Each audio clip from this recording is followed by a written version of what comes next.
The World News. Parce que du coup, on a quand même quelques petites infos à vous communiquer. On va commencer par le truc le moins amusant de la journée, à savoir la disparition de Claude Lombard, qui était une des plus grandes chanteuses d'animé de ma génération quand j'étais enfant, et qui est décédée le 20 septembre.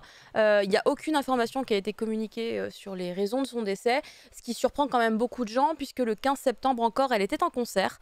Donc pour vous dire que c'est quand même très surprenant. Extrêmement soudain. Ah, c'est très soudain, on peut clairement le dire. Et aussi, tout simplement, voilà, enfin, je sais pas si vous êtes comme moi, mais moi, je me disais un jour, je trouverai le temps, c'est une phrase que je me dis souvent, un jour je trouverai le temps et l'occasion se présentera et je pourrai assister à un de ces concerts. Et ces images que du coup j'ai regardées tout à l'heure pour préparer cette petite news m'ont fait chialer pendant facilement 10 minutes, en chantant, hein. J'ai chanté avec elle en pleurant, comme ça, et parce que du coup je me disais, c'est le concert que j'aurais pu voir, mais je travaillais au même endroit, c'est Japan Expo, pour le 20e anniversaire, et donc je ne pouvais pas, voilà, il n'y avait pas de Caroline, et du coup c'est une occasion que je considère avoir finalement un peu ratée, même si c'était pas possible de faire autrement. Est-ce que vous avez eu la possibilité d'aller la voir un jour en concert? Non, pas spécialement. Mais non. c'était peut-être pas une envie que vous aviez, peut-être. Je suis pas dans le trip, mais ça me touche quand même des génériques que je connais, quoi. Donc. Il y a quand même quelques génériques que j'apprécie. Elle en a fait un paquet en plus. Hein. Je pense qu'on a tous un préféré. Ah bah, moi, c'est Max et compagnie. Hein, Ah, c'est Max et compagnie, Ah bah, c'est pas mal. Max et compagnie, Manu et puis Fanny. Étrange. Je connais pas les paroles par cœur, mais toutes les mélodies. Elle parle des pouvoirs et comment ça pose un problème en fait qu'ils aient un pouvoir déjà dans le générique, donc ça plaçait bien le truc, quoi. Enfin, c'est Orange Road, quoi. En plus c'est une pointure de. C'est Orange Road, hein, tout à fait. J'ai vu tout à l'heure sur Twitter, il y avait Kamui Robotics, qui est Daniel Andreev, qui est journaliste et qui du coup a partagé l'info également. Et lui, sa préférée, c'était La Label. Je sais pas si vous avez connu. Oui, je connais La Label, ça me parle. Du coup, je l'ai réécouté quand il a dit ça, puisqu'il a posté un lien et j'étais là genre « Oh, qu'elle est vachement bien, celle-là !» C'était dur, hein, je pleure à toutes les chansons maintenant. C'est un peu un problème. Mon préféré, c'est Flo et les Robinson Suisses. Ah, c'est vrai qu'elle est sympa. Super et j'aime joyeuse. beaucoup aussi celui de la Tulipe Noire, même si j'adore celui du générique japonais qui a du français dedans. Oui, oui, oui. Voilà. C'est vrai qu'il est bien celui-là aussi. Ils sont très très chouettes. Ouais. Et toi, Tanja, t'en as des préférés? Ben ouais, j'aimais bien. J'avais plein de 45 tours d'elle. Moi, un du tout premier que j'avais eu, c'était Rainbow Bright, qu'elle avait fait, mais avant même la 5. C'est c'est encore plus vieux. Et ouais, j'aimais bien Une vie nouvelle, enfin Max et compagnie, tous. Enfin, moi, j'étais très fan. J'avais même demandé par courrier d'avoir une dédicace à l'époque quand j'étais petite. Donc ouais, et je l'ai jamais vu en concert non plus. Je suis comme toi, j'ai pas pu. Ce jour-là, je crois que j'étais pas dispo non plus. Et maintenant, je regrette parce que ça va plus être possible. Non, ça sera plus possible. Alors après, j'ai écouté du coup, il y a le concert qui est disponible, qu'elle avait fait, c'est un showcase d'une trentaine de minutes, qu'elle avait fait donc à Japan Expo au 20e anniversaire. Et pour le coup, vous entendez une progression, genre elle a pas la voix très réveillée au début. Et après 3 chansons, on la retrouve vraiment quasiment comme sur les CD. Donc c'est rigolo. On chante avec elle un peu et on s'en rend pas compte. Je pense que dans l'effervescence de la foule, t'y prêtes pas vraiment attention. T'es plus là pour finalement l'événement que pour t'amuser à dire est-ce qu'elle chante bien juste ou pas. C'est pas, en vrai ça on s'en fout un peu. Mais vraiment si vous voulez être ému, n'hésitez pas à aller regarder du coup cette vidéo. C'est disponible toujours sur le channel YouTube de Japan Expo et chialer avec moi. Je vois que dans le chat ça cite pas mal de Théo, la batte de la victoire, c'est un de ceux que j'écoutais le plus quand j'étais jeune. Mais j'aimais beaucoup aussi Lucille, embrasse-moi, qui après est devenue Lucie, l'amour et rock'n'roll. Lucie, l'amour et rock'n'roll. Mais ouais. Oh Lucille, embrasse-moi. J'adorais cette chanson. C'est celui sur lequel tout le monde est revenu cet après-midi, j'ai l'impression. C'est vrai? Ouais. D'accord. Ouais. Dans les articles et tout, c'est surtout celui-là qui était repelé. Je vois qu'il y a Sandy Jonky qui est tombé sur le chat. C'est assez rare que les gens se souviennent de Sandy Jonky. Ouais, je me souviens même plus de le Roi Léo. Wow, c'est vrai. Ah, mais oui. Ah là là, bah voilà. Donc, si vous voulez continuer le Crédit Mochi un peu en musique, allez vous faire une petite playlist sur YouTube. On va continuer les news avec toujours un peu des larmes finalement, mais pas le même genre de larmes, puisqu'on va maintenant parler de Violet Evergarden, le film qui arrive sur Netflix, Joyper. Et oui, il était sorti du coup en salle l'année dernière, dans les salles françaises. Le deuxième film qui clôture la série Violet Evergarden arrive sur Netflix le 19 novembre. Et écoutez, moi aussi j'ai chialé. Voilà, j'avoue. C'était très étrange. J'avais mes collègues qui passaient et tout, et moi j'étais en mode genre ah, c'est trop bien. Donc ouais. Du coup, c'est le deuxième film qui clôture la série Violet Evergarden. Du coup, Violet Evergarden, rapidement, c'est quoi? C'est cette jeune fille qui a été élevée pour la guerre, qui était une machine à tuer et qui avait une relation très fusionnelle avec un major. Sauf que ce major-là meurt pendant la guerre. Elle y perd ses deux bras. Et en fait, elle se rend compte que lui, du coup, meurt pendant la guerre et décide de devenir une poupée je sais plus le terme exact. Poupée de souvenirs automatiques. Poupée de souvenirs automatiques. Et en gros, ce sont des jeunes femmes qui tapent les dernières paroles, les demandes de gens, que ce soit des opéras, des lettres, des testaments, tout ça. Voilà, c'est trop bien. J'ai trop hâte. 19 novembre sur Netflix. La série y est déjà. Le premier film aussi, il me semble. Oui, n'hésitez pas à vous les refaire. Voilà. À bientôt avec les mouchoirs. Moi, c'est pour ça que j'aime pas cette série.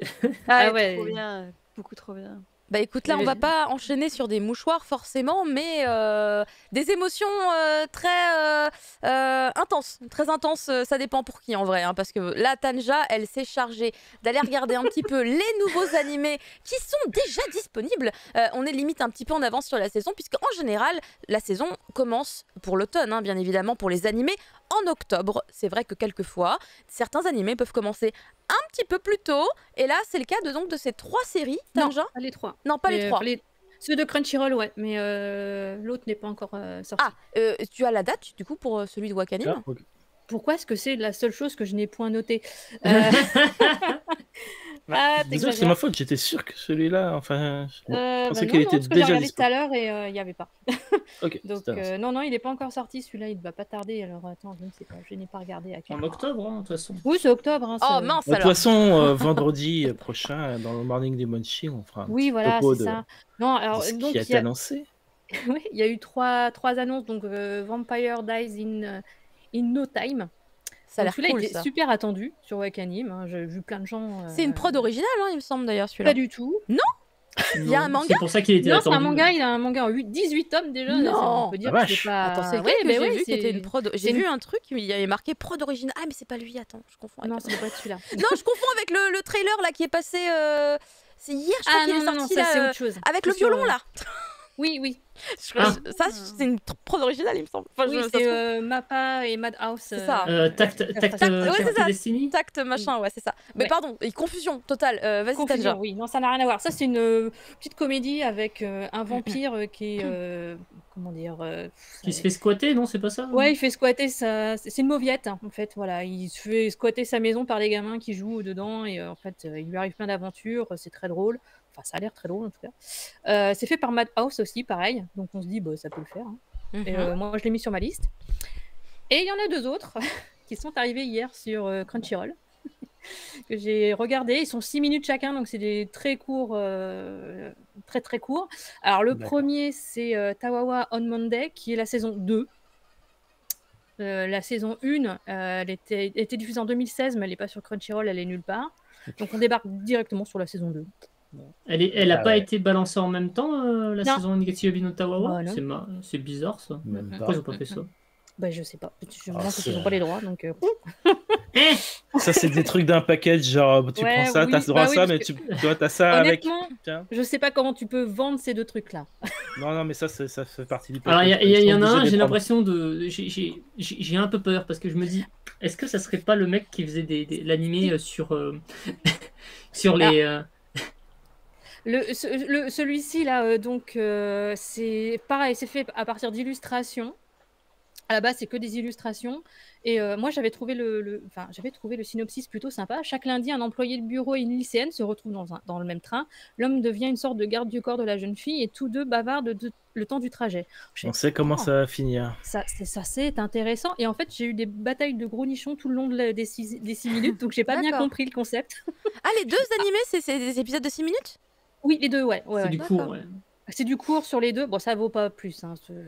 Faut pas se... Ils ont mis le paquet sur les 5 qui bougent. Hein. C'était très, très joli. Gambale Doki-chan, moi je suis personnellement l'artiste, donc je sais que c'est du Yonkoma, quoi. Ouais. Ah, c'est Yom, c'est ça. C'est le mec qui fait les trucs sur les... Et en fait, lui, alors ses illustrations sont magnifiques. C'est Mirutight. Tout était sorti en doujinshi. C'est que des... c'est le kink sur les collants. Voilà. C'est ça, c'est lui, c'est Mirutight, ouais, c'est ça. Ouais, j'avais un doute là, mais j'ai vu le dessin et j'ai fait OK. Donc ils ont voulu faire une série avec un scénario, non, pas scénario, un prétexte. Ouais, voilà. Il y a un manga de ça. Et vous suivez son compte Twitter, vous avez toutes les semaines, je crois, il poste 4 cases. Je crois. Ouais, c'est un truc comme ça. C'est du Yonkoma peut-être.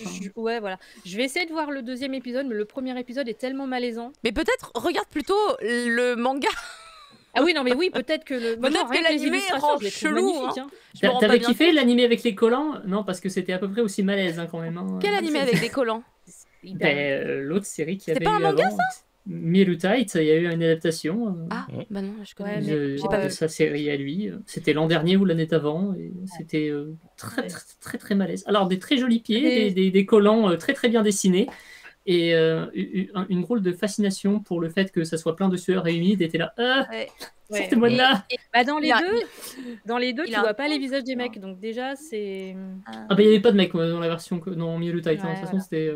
voilà. Donc bon, moi je le recommande pas spécialement pour la science. De toute façon, on en reparlera peut-être plus en détail éventuellement. S'il y a besoin, quand on parlera de la nouvelle saison des animés, puisque dans 2 semaines, on va commencer à vous parler des animés de la saison d'automne, où on refera comme la dernière fois, en 2 sessions, pour essayer de parler au maximum des séries qui nous intéressent. Merci beaucoup Tanja. On enchaîne sur Fumble, Dragon Ball Super, le retour de Bardock. Bah écoute, voilà, t'as tout dit. L'internet a tremblé. Enfin non. Peut-être de retour, on sait pas. En tout cas, il est mentionné dans le dernier chapitre de Dragon Ball Super, donc sur Manga Plus, qui est sorti, donc disponible en anglais légalement. Et forcément, tout le monde a fait « ça parle de Bardock ». Pour l'instant, c'est juste un mec qui le mentionne. On ne sait pas s'il va revenir. Il est en train de parler d'une époque passée, donc peut-être qu'il va juste y avoir un flashback.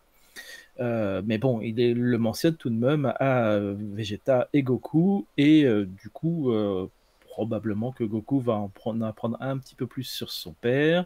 Rappelons qu'il est censé avoir disparu avec la planète Vegeta il y a super longtemps, et ça on le sait depuis longtemps, mais avec la version remaniée depuis Broly, de Dragon Ball Super Broly. Donc voilà, c'était un petit peu le truc marrant de ce début de semaine pour Dragon Ball Super. Ça traînait un moment, et puis tout le monde a dit mais Vegeta était aussi super cool dans le chapitre, donc après tout le monde est repassé sur Vegeta, mais en tout cas Bardock, voilà, soit ils vont le faire revenir, ce qui pourrait être très cool, puis je ne serais pas du tout étonné. Il est peut-être vivant encore quelque part. Soit on va avoir un peu de background sur ce qu'il est devenu. En plus, on voit là sur ce truc qu'il est vraiment dans l'univers Dragon Ball Super, parce que apparemment il a sauvé ce peuple, donc c'est un peu son caractère gentil, héroïque qu'il avait dans Dragon Ball Super, qu'il n'avait pas dans son itération auparavant. Enfin, il était comme un peu plus froid et distant. Donc voilà, on va peut-être voir ce qu'il est devenu, ou ce qu'il a fait, et puis surtout on attend la réaction de Goku, quoi, s'il en apprend plus sur ses ancêtres. Voilà, il y a encore des gens qui s'intéressent en fait Dragon Ball Super. Bah quand il y a un événement comme ça. J'étais persuadé que tout le monde s'en foutait de cette série en fait. Qu'il est mauvaise langue, Attends, après il y a l'anime qui va arriver. Déjà il y a le deuxième film qui arrive. Il y a un deuxième film qui arrive. Effectivement, merci beaucoup Fumble. Bah, prof, du coup, tu vas pouvoir nous parler un petit peu de moi quand je me réincarne en slime, puisqu'a priori, il y a un film pour 2022. Oui, il y a un film qui a été annoncé pour 2022. On sait juste qu'il y aura un film parce que du coup, il y a la série, la saison 2 qui s'est terminée tout à l'heure. J'ai vu le dernier épisode. Ça m'annonce. J'ai regardé jusqu'à la fin, même jusqu'au générique et tout. Il n'y avait pas d'infos supplémentaires. Donc, il n'y avait même pas marqué ça. Ça a été annoncé en dehors de la série animée. Où il y a marqué quand même To Be Continued. Mais à part ça, c'est tout. Donc on sait que ça sera pour 2022, mais on a juste un teaser visuel, pas de date, pas d'infos si ça sera une suite de l'animé, si c'est un truc original, si c'est du spin-off. En tout cas, en ce moment, c'est assez à la mode, j'ai l'impression, d'adapter des isekai en film, hein, parce que c'était quand? C'était hier ou avant-hier qu'on a appris pour Amefura. Ah oui, c'est vrai qu'il y a le film. Oui, mais là, bon, si tu prends Slime au point où il en est maintenant, tout le monde a oublié que c'était un isekai. Ouais, c'est pas faux. Hein, c'est vrai que c'est un peu la série. Ah ouais, c'est vrai que c'était un isekai. Ah merde, j'avais oublié. Il est totalement intégré maintenant. Voilà, c'est ça. Ça fait partie des meubles, limite. Il demande pas, bon, j'espère bientôt je rentre dans mon monde. Hein. C'est plus, il n'y a plus ce type de discours du tout. Non, voilà. Pourtant, il y a moyen. Du tout. Donc là, en plus, l'adaptation animée a rattrapé l'adaptation manga au Japon, en tout cas. Peu de choses près.